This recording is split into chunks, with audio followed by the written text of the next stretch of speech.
Some stories don't start with love. They start with silence, with two people sharing the same space and hiding everything they feel. This is one of those stories. I never expected anyone to walk in that night. It was already past midnight, the kind of hour where the hostel felt forgotten by time itself.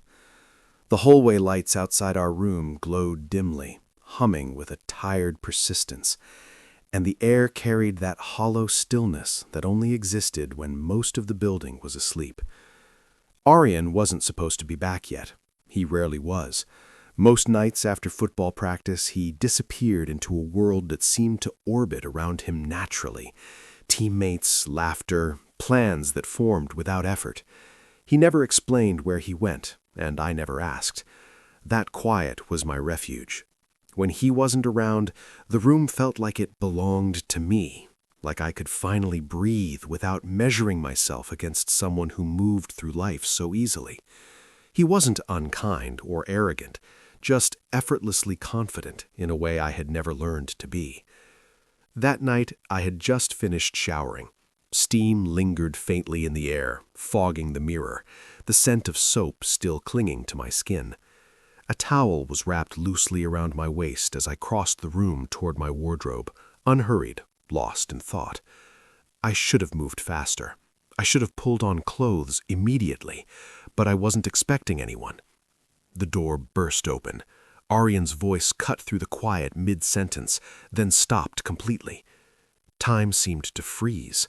I stood there with my fingers clutching the edge of a t-shirt, my mind going blank in a way that felt almost deliberate. Aryan stood just inside the doorway. For a moment, neither of us moved. The air felt heavier, warmer, charged with something I couldn't name. His eyes flicked downward briefly, not long enough to be obvious, but long enough for me to notice, long enough for my chest to tighten. The silence stretched between us, thick and uncomfortable. Then he blinked, like someone snapping awake. He turned away quickly, rubbing a hand through his hair, his movements suddenly rushed. He apologized, his voice uneven, said he should have knocked. I swallowed, forced a weak laugh, and pulled the t-shirt over my head, pretending the moment hadn't shifted something. He echoed my words a beat too late, then stepped back into the hallway and closed the door softly behind him.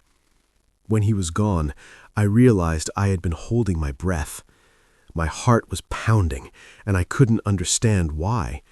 It should have been nothing, just an awkward mistake between roommates. But the room felt different now, like something invisible had moved and refused to settle back into place. Sleep didn't come easily that night. I lay awake listening to the quiet sounds of the hostel, my thoughts circling back to the way he had stopped mid-sentence, the way his voice had changed, the silence that had followed. I told myself I was overthinking it, yet my body wouldn't relax. Morning arrived softly, pale light filtering through the curtains. When I sat up, I realized Aryan was already awake, leaning against his bed with his phone in hand, dressed for class. That alone felt strange. He was rarely up this early. When my gaze met his, he looked away too quickly, like he had been waiting for me to wake. He greeted me casually, but something about his tone felt forced. I responded, expecting him to leave, to let the day reset itself. But he stayed where he was. I commented on how early he was up, and he admitted he hadn't slept well. There was a pause before he mentioned the night before, and I cut him off too quickly, insisting it was fine, just bad timing. He laughed softly, but it didn't reach his eyes. I stood up, suddenly aware of how close we were in the small room, and that's when his hand closed gently around my wrist. The touch wasn't rough, just enough to stop me. When I looked up, his expression was different, hesitant, uncertain, almost vulnerable. He asked if we were good, and I knew he wasn't just talking about last night. I nodded and said yes. For a moment, it looked like he wanted to say more, but instead he released my wrist, stepped back, and forced a light tone before grabbing his bag and leaving. The door closed quietly behind me, and I stood there with my heart racing, trying to understand why a single touch had unsettled me so deeply. After that morning, nothing truly went back to normal, even though we both pretended it had. On the surface, everything looked the same. We still shared the room, followed our routines, lived parallel lives that only brushed against each other when necessary. But beneath that, something had shifted, subtle yet impossible to ignore. Arian started lingering. At first it was small things, almost unnoticeable. He stayed in the room longer than usual instead of leaving immediately after practice. He sat on his bed scrolling through his phone while I studied, asking casual questions about my classes even though he had never cared before. When he came back late, he offered me half of whatever snack he'd brought with him, acting like it was nothing, like he wasn't testing the space between us. His tone was easy, relaxed, but I could sense the effort behind it, like he was carefully choosing each word. Then there were the glances, quick and fleeting, but real. I caught them more than once, the way his eyes would drift toward me when he thought I wasn't paying attention, the way he looked away just a little too fast when our gazes met. His body seemed more aware of mine, tensing whenever I moved too close, as if proximity itself had become something charged. The touches started accidentally, or at least that's what I told myself. Our hands brushed when we reached for the same thing. His shoulder bumped mine as he passed behind me in the cramped space. Our knees touched under the desk when we ate together. None of it should have mattered, yet every time it happened, my skin felt warm, like the contact lingered long after it ended. I told myself it was coincidence, that I was reading too much into ordinary moments, but my heart didn't listen. One night, the tension broke just enough to reveal itself. I was sitting at my desk, typing for hours, my back stiff and my eyes aching. Arian lay on his bed, tossing a small rubber ball into the air and catching it with lazy precision. He told me I should take a break. I brushed him off, saying I was almost done, even though I'd been saying that for hours. He rolled onto his side and teased me for working too hard, his voice light, familiar. When I joked back, he smirked, and the sight of it stirred something in me that made me uncomfortable with how natural it felt.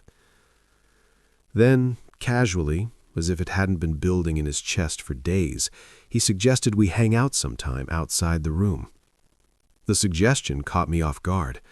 We already spent time together, I pointed out. But he shook his head, saying this was different, that he meant actually hanging out by choice. There was something guarded in his expression, like he was bracing himself for rejection. I didn't agree, but I didn't say no either, and somehow that was enough. It started slowly. We grabbed dinner together when neither of us felt like cooking. We walked back to the hostel side by side, our steps falling into an easy rhythm. We stayed up late, talking about things we'd never discussed before, about classes, childhood memories, small frustrations we usually kept to ourselves. The more time we spent together, the more natural it felt, like this version of us had always been waiting beneath the surface. One evening after practice, Arian came back exhausted and collapsed onto his bed with a groan, complaining dramatically about his coach. I teased him, and he laughed before asking, half-jokingly, for a shoulder massage. I hesitated, aware of how easily this could cross into something dangerous, but his expectant look pulled me forward. I sat on the edge of his bed and placed my hands on his shoulders, pressing gently. He relaxed under my touch, letting out a quiet sound that made my stomach twist. His warmth, the solid weight of him beneath my hands, made it difficult to focus on anything else. I told myself to keep it casual, to stop before it meant more than it should, but part of me didn't want to. That was when I realized I liked the tension, liked the way it hovered between us, unresolved and alive. The weeks that followed only deepened it. We were no longer just roommates sharing space. We were orbiting each other, drawn together by something neither of us named. The glances lasted longer. The touches felt less accidental. Every interaction carried an undercurrent of unspoken meaning, like we were both aware of a line and deliberately choosing to walk just beside it without crossing. I tried to tell myself it would fade, that eventually things would settle back into normal, but deep down I knew that wasn't true. Something had already changed, and whatever it was still growing. I should have known the tension couldn't stay suspended forever. It had been building quietly for weeks, settling into every glance, every pause, every moment where we stood just a little too close without acknowledging why. Arian and I moved through our days in a careful balance, close but cautious, connected yet pretending we weren't circling something dangerous. Then came the night that tipped everything. It was a Friday, and Arian insisted I come with him to a small gathering in another dorm. He said it casually, like it was no big deal, nudging me with that easy confidence of his, telling me I spent too much time cooped up in the room. I didn't want to go. Crowded spaces drained me, and I already felt like I didn't belong in his world. But something about the way he asked made it hard to say no. Maybe I wanted to see how he existed outside our shared space. Maybe I wanted to feel included. The gathering was exactly what I expected. Dim lights, loud music, people packed together in clusters, laughter spilling over itself. Arian fit in effortlessly, moving from group to group, talking, smiling, drawing attention without trying. I stayed near the edges, holding a drink I barely touched, watching him from a distance. Every now and then, his gaze found mine across the room, lingering just long enough to make my chest tighten before he turned back to the conversation in front of him. Then I saw her. A girl, laughing too loudly at something he said, standing too close, resting her hand on his arm like it belonged there. He didn't pull away. Why would he? That was normal. That was expected. Still, something twisted painfully inside me, sharp and unexpected. I felt foolish for caring, foolish for imagining that whatever existed between us was anything more than something I had built in my own head. Without thinking, I turned and left. I didn't tell him. I didn't look back.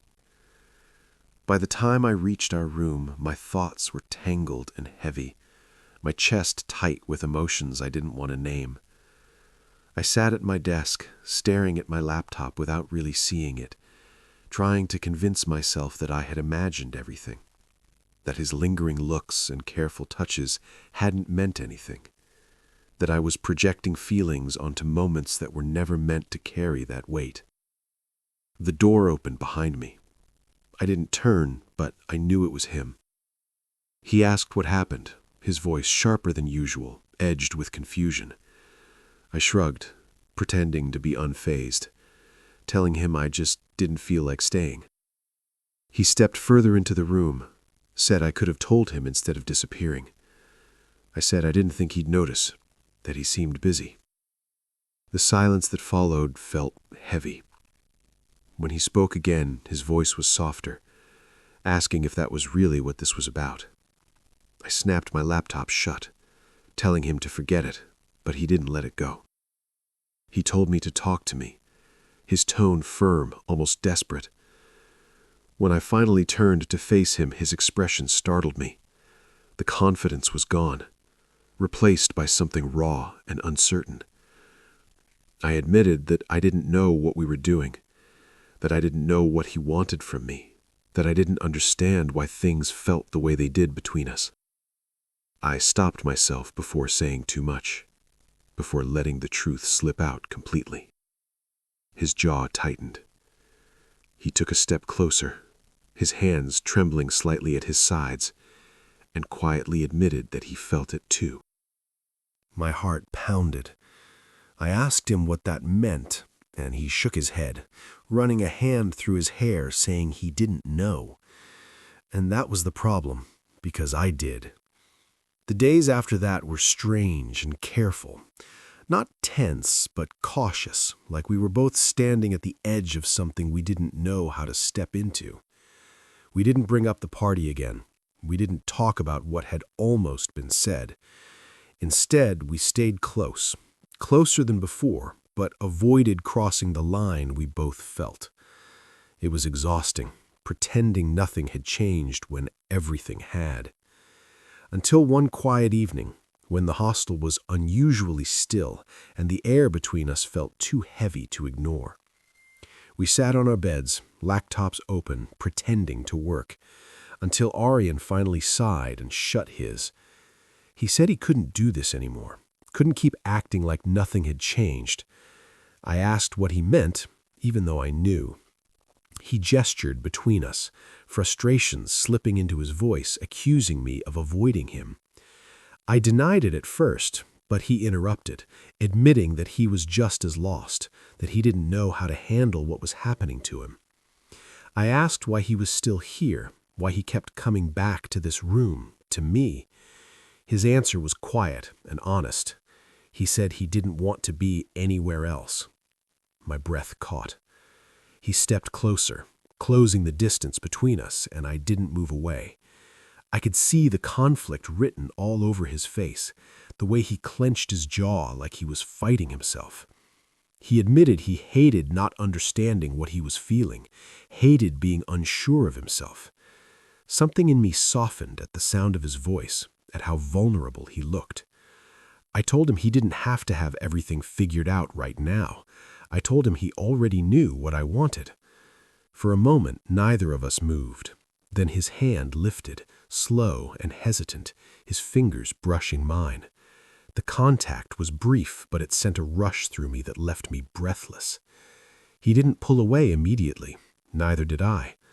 For the first time, there were no denials, no pretending, just the truth, quietly acknowledged. He didn't kiss me that night. Instead, he let his fingers linger before whispering that he needed time. I understood. Some feelings take courage to face, especially when they lead into unfamiliar territory.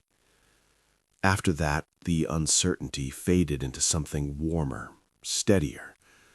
We didn't label what we were becoming, but we didn't need to.